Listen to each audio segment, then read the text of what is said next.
Kalau kipas dalam rumah ada mode turbo lebih daripada 3, kelajuan dan boleh letak di atas meja atau pegang dengan tangan, mungkin aku dah tak stres bersih. Celah kabinet sambil sejukkan badan. Sejak dari dulu lagi. Sejujurnya, benda paling senang nak faham tentang turbo blower cordless. Ni ialah bayangkan saja kipas meja rumah yang ada 3 speed tu, tapi versi lebih moden dan lebih fleksibel. Kita semua dah biasa dengan kipas meja. Tekan 1, angin lembut. Tekan 2, sederhana. Tekan 3, terus kuat. Seluruh konsep keselesaan kita dalam rumah memang bergantung pada kawalan kelajuan macam tu.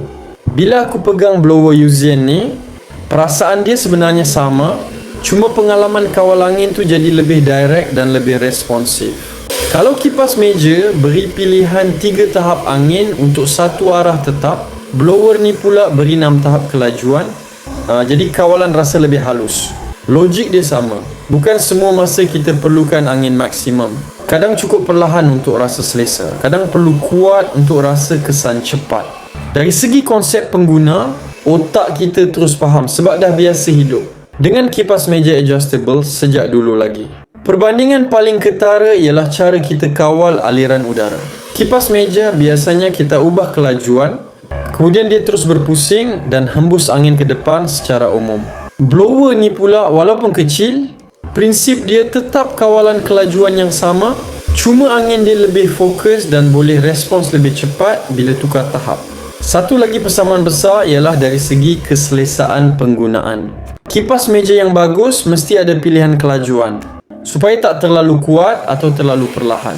Produk ni pun dibina atas falsafah yang sama sebab pengguna memang perlukan flexibility. Tambahan pula, bila kelajuan dah diset, aliran boleh kekal tanpa perlu sentiasa kawal dengan tangan. Lebih kurang macam kita dah tekan butang speed kipas dan biarkan dia jalan sendiri. Kipas meja biasanya statik, duduk atas meja dan perlukan plug.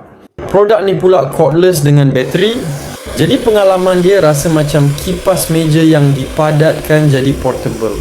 Kita masih guna logik lama, pilih kelajuan yang sesuai. Tapi sekarang boleh bawa sistem angin tu ke mana saja tanpa bergantung pada satu lokasi.